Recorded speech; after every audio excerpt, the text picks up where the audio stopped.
With the 35th pick in the 2020 NFL Draft, the Detroit Lions select DeAndre Swift, running back, Georgia.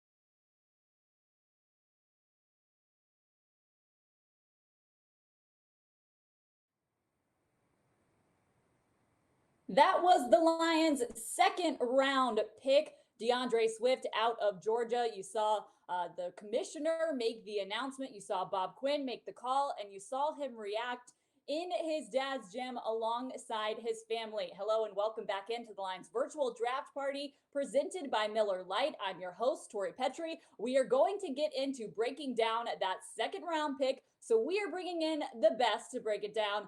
Lions legend Chris Spielman.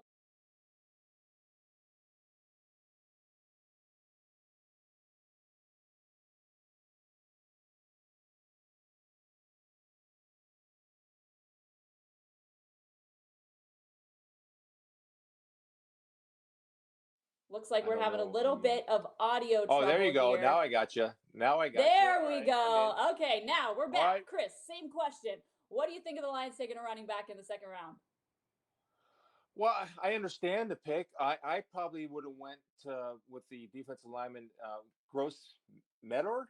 Was that right, Tori? Yetur Gross-Matos. Thank you. And I probably would have went that direction because I do think pass rushing was a definite need. I thought he's a really good player. I like his versatility as far as moving him inside. Now, that being said, that's not the pick. So the pick is DeAndre Swift, and so he adds juice to the offense. The other thing he brings, in my opinion, is competition to Kerryon Johnson. We understand that Kerryon's a very talented player, but Kerryon's had problems staying healthy. This is a league that needs and uses two running backs. And so I think this is your second running back. I think he's a very good football player. Plus, I want to work out and lift with his dad. So those are all good things. I understand the pick. Uh, I think he probably, all those running backs were the same, but I think the type of running back that the Lions are looking for, DeAndre Swift fits that model. So it's a good pick, and I think he'll be a very valuable player, and at very least, a guy that can split time. And that when you split time at running back, Tori, you have a 1A, 1B. What that does is save a pounding on both guys, and so you can be very effective at that position. Plus, he has pretty good hands out of the backfield. He can go in and play slot, match up against safeties and linebackers, and he's a tough cover. I love that comment there about working out with his dad. I mean, I'm sitting there trying to tweet about the pick. I glance up at the TV to see the shot of his dad working out, and I'm like, holy cow, is that really his dad? Yeah. He's dialed in, man. We should have drafted him. Well, maybe we'll draft him in the sixth. Well, if he inherited any of that workout regimen from his dad, I think he'll be all right as an NFL player. Let's talk about kind of how he fits in that running back room. I know you talked about kind of having a 1A, 1B. How do you see his style setting him apart from what both Scarborough and Kerryon Johnson bring to the table? Well, I think he's, for me, let's talk about like when I was a player, right? Those guys are a little bit bigger. DeAndre's a smaller in stature guy, not muscle wise or bulk wise, but I hated playing against shorter running backs because I could never see them. And so you had to guess a lot of times where they were going because the good smaller running backs knew how to hide behind their offensive linemen. Then they have great bursts. I think when you look at DeAndre, some of his strengths are his burst and his balance. You saw when you see a highlight film on him, you'll see him do a couple spin moves and make people miss in space. All those things are the qualities that you're looking for in a running back. And the other thing that he brings to the room is competition. That's what I'm excited about. And I'm going to emphasize it again because this is the way the league is. Because of the nature of the position, of the running back position, we know that guys take a beating, right? And rarely do we see a running back that can be productive over 7, 8, 9 years. Of course, you have your outliers. We get that. They're Adrian Petersons of the world. But eventually these guys hit a wall. So the longer you can split time, the longer you can use both guys and get the same amount of production that you would out of one great running back. I think it's a valuable pick, and I think it's a guy that's going to be a huge asset to this Lions offense. And the fact that they're putting competition in that running back room, it's going to elevate everybody's game. Well, it's interesting. The Lions ended up with Swift in the second round. Many predicted Swift to be a first round pick, and many thought he'd be the first running back off the board. Obviously, he was not. Yesterday, Clyde Edwards-Helaire was selected, and he tweeted last night, "Say no more." He felt like maybe there was a chip on his shoulder as he entered into day two, not being selected in night one. Do you feel like the Lions maybe got a little bit of a steal in having one of the best running backs in the draft in round two? I mean, I think you can make that argument, Tori, but I also think it just goes to show just overall the devaluation of that running back position, right? Back in the day, if you were a great running back, or not many guys have a first round label on them as a running back. It's just the nature of the position. What we see in the first round nowadays, because of how the game has progressed, and it's a passing man's game, right? We know that. So the people that are involved with the passing game. So what did we see last night? Left tackles, a couple receivers, corners, and left or offensive tackles. They went off the board, right? I think, what do we have, 6 or 7 offensive tackles taken in the first round last night? It was insanity, man. But that's just the nature of the business. So by those means, running back positions devalued a little bit. And that's why I was talking about, as opposed to taking the defensive tackle out of Auburn, that's why you went with Jeff Okudah, your corner out of Ohio State. Because you think about it, the defensive tackle out of Auburn is going to probably play 60 to 65% of the plays, where you're going to have Okudah there playing 95 to 100% of the plays. And the other thing is, when you talk about what teams are doing in sub packages, everybody's putting 4 smaller pass rushers on the field. And we see the big 330, 340, 325-pound guys, they're coming off the field. And so that's just the way the game is changing. It's a big man's game on the offensive line, and it's a big man's game on the interior part of the defensive line on first and second down. But in all the sub packages that teams play, everybody's going smaller, leaner, faster, especially on the pass rush. I was talking to an assistant GM today, and I was asking him about this. He said, "Oh, definitely. That's why we see a lot of edge guys going off the board, and any type of fast guys that you can get to come off the edge. Then your bigger edge guys, you kick them down inside, and then you get a matchup with them over an offensive guard or a center, and that's a mismatch that you try to create, because usually guards and centers are your they're maulers inside. They're not the most athletic guys, but they're maulers, but they're not the greatest pass protectors all the time." Well, you got to have those guys up front to be able to make the running backs go. Obviously, I'm sure that DeAndre Swift isn't quite thinking of all the other aspects of the draft that play out and why teams choose the players that they do. But I did catch up with him about how he felt being passed on in the first round and the joy that he felt being taken today. Take a look at my chat with him. In the second round of the NFL draft, the Lions selected running back DeAndre Swift out of Georgia. DeAndre joins us now via video conference. DeAndre, I know tonight has been a very exciting night. I mean, just before we even got on this call, you're fielding texts and FaceTimes from people who are so happy for you. How are you feeling about being selected? I'm happy. A lot of different emotions. I can't really explain it. Just happy to hear my name get called. Happy to be a Lion. Well, this comes on night two after, night one is over. You tweeted after night one, "Say no more." Was there a little bit of a chip on your shoulder coming into night two, seeing another running back go ahead of you? I mean, yeah, he was a great running back. Don't get me wrong, but I just thought I was gonna go up to somewhere else. But ain't really nothing to talk about now. I just gotta prove myself, and I'm thankful for the opportunity. What were the last 24 hours like waiting for this second round to come along? I was rough. I couldn't sleep, but I'm here now, blessed, highly favored. So I got nothing to complain about. I made the most of the opportunity. Certainly not. I mean, it looked like you were having a really fun time with your family there. Tell us about the watch party that you had. Where were you watching from, and who was with you? I was watching at my dad's gym, Philadelphia, where I'm from.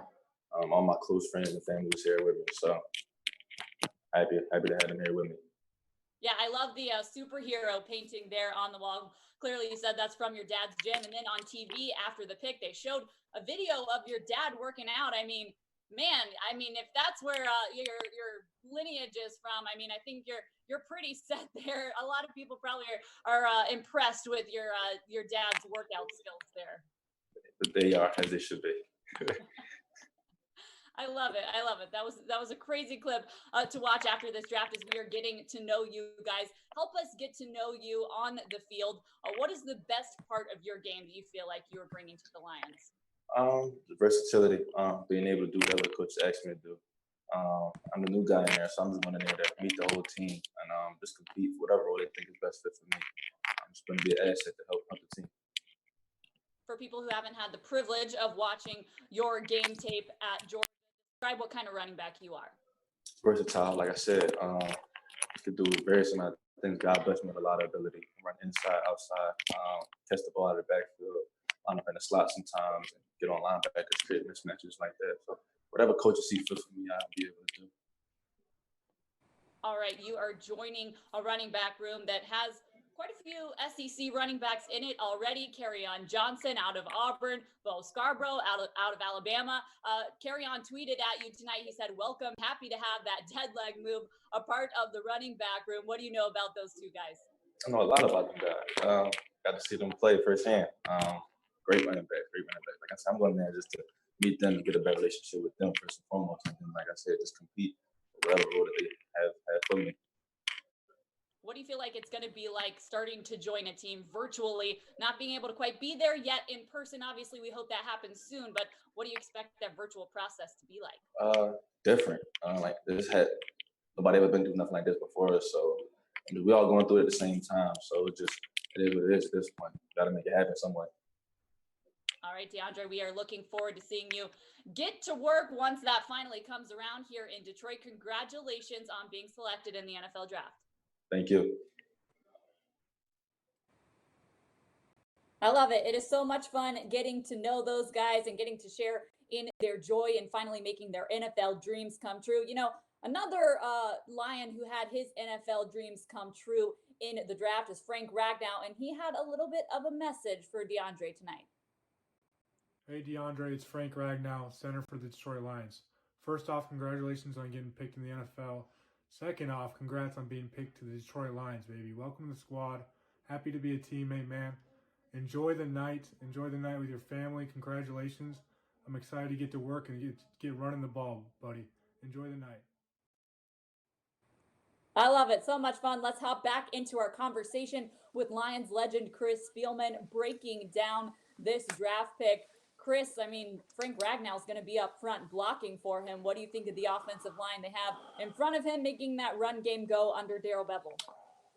I think it's pretty solid. You know, I maybe here later in the rounds you're going to pick up a guard somewhere along the line. A guy that keep an eye on is Jonah Jackson, a kid from Ohio State. Now, I'm not just saying it because he's from Ohio State, but he's guy that really, yeah, he's a guy that really upped his game. And I think if he's there later in the third or something, we'll see if they go that direction. But I really like the offensive line, and I like the offense as a whole. I mean, you can't gauge the offense's performance with all those injuries that they had last year, where they're pulling guys off the street, and you know they're watching TV on Wednesday and they're starting an NFL game on Sunday. And so, and of course, a healthy Matthew Stafford makes all the difference in the world. Kenny Golladay, Marvin Jones Jr. I mean, there's a lot of weapons there. I know that when I do Lions games for Fox, Tori, and I talk to defensive coordinators, this is an offense that they have a ton of respect for. And Frank is a guy that I think is more natural at the center position than at the guard position. He's a really good young player. I really like him. I like the way he finishes and sustains his blocks. So it's, to me, if I'm a Lions fan, I am excited about what this offense is capable of doing. The whole success, the offense is fine. The success of this team is on the defense. The defense was so inconsistent last year. They didn't stop anybody in the pass. They didn't generate a pass rush. That's where they have to improve and improve drastically to make a difference. in my opinion. And so we'll see what happens.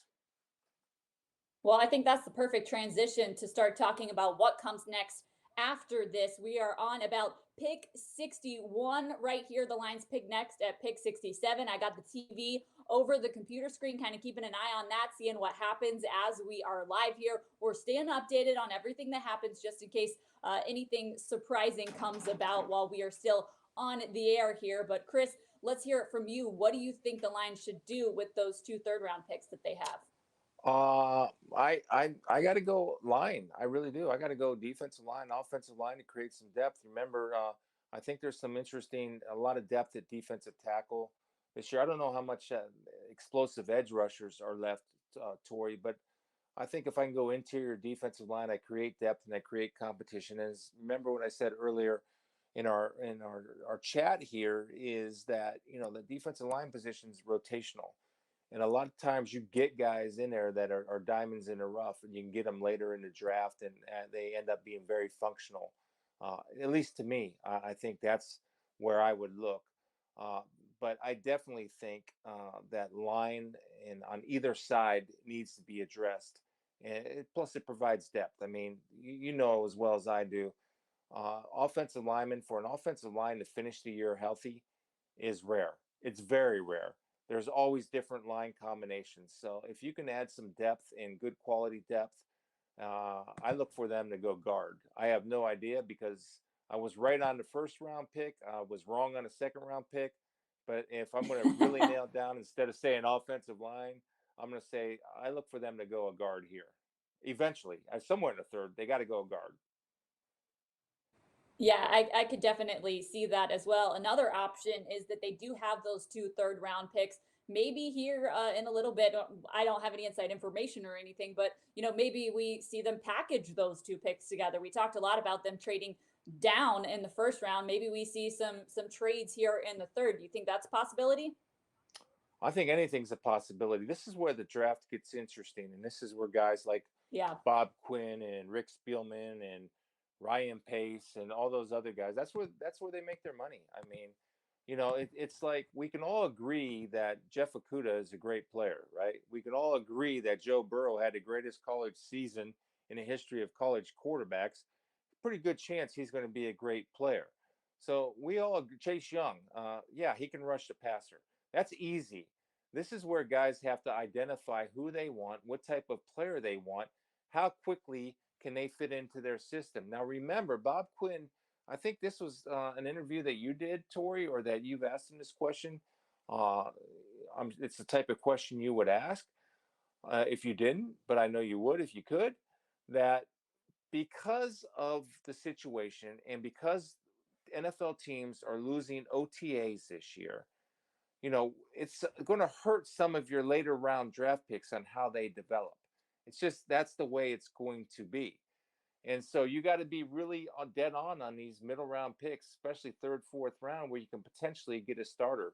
I mean, I came into this in my expectation for the Lions, and it's a tough one to meet because you never know with rookies, was they had to come away with this draft with 2.5 starters. I think you got one definite starter. As soon as he walks through the door, he's starting, in my opinion, or he should be, and Jeff Okudah.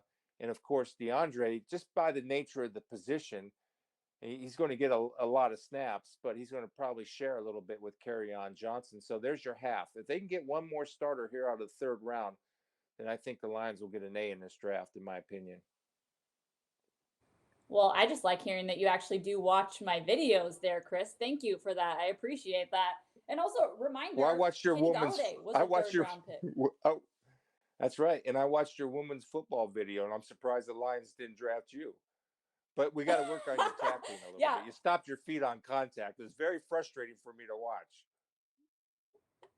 Yeah, for the fans, that's what we were doing while we were waiting on the line, waiting to go live. I was Chris breaking was your film watching down. my football highlights and giving me a critique. So I got torn apart by Chris Spielman on my football technique. No, your effort was outstanding, but that's not surprising because as many years as I've worked with you, your effort's always outstanding. So I wasn't surprised at that. Well, thank you, Chris. Speaking of Yeah. highlights, who cares about mine? Let's look at the ones that actually matter. I know DeAndre Swift made a lot of plays at Georgia, so let's take a look at some of them.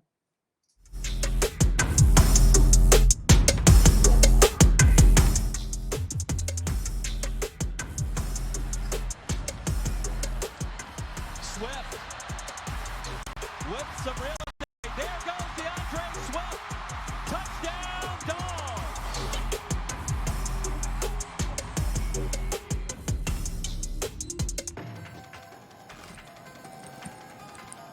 Swift making catch miss. DeAndre Swift. Touchdown, Georgia. What a run from DeAndre Swift.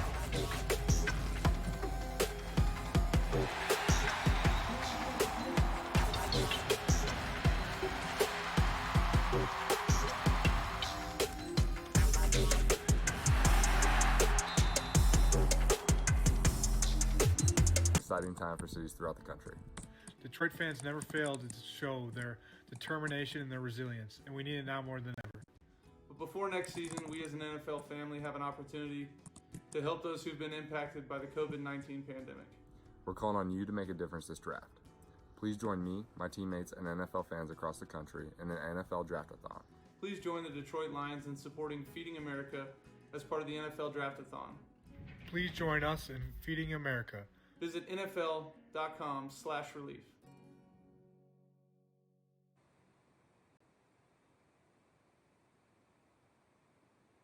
Lions fans, Barry Sanders here. I want all of you to know that I think about you all during these challenging times. The world looks so much different now than it did 31 years ago when I was drafted by the Lions and Detroit became my home.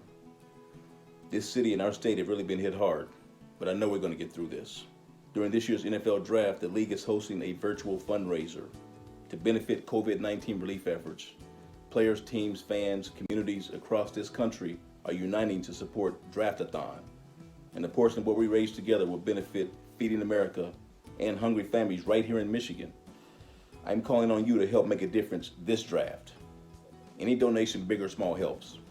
So please visit NFL.com/relief to learn more and donate what you can.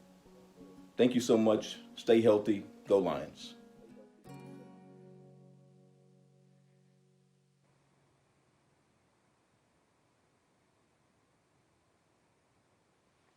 You heard it from Barry Sanders. If you can take part in the Lions Draft-a-thon initiative, go to NFL.com/relief if you want to participate. Let's take a live look now into Bob Quinn and Matt Patricia's home war rooms as we get ready for pick number 67. That is a live look at what's going on with them. We see Matt Patricia's son there hanging out with him as they prepare for what is coming up next. And we are preparing for it too here on the Lions virtual draft party presented by Miller Lite. We cannot wait to see what happens in the third round. Right now, though, we are going to sign off for our virtual draft party. We appreciate you guys joining us. Stay tuned to DetroitLions.com. We will have coverage of everything that is happening here on day 2 on the Lions website as it continues to unfold. We appreciate Chris Spielman joining us here on the virtual draft party presented by Miller Lite, and we will see you guys on Saturday.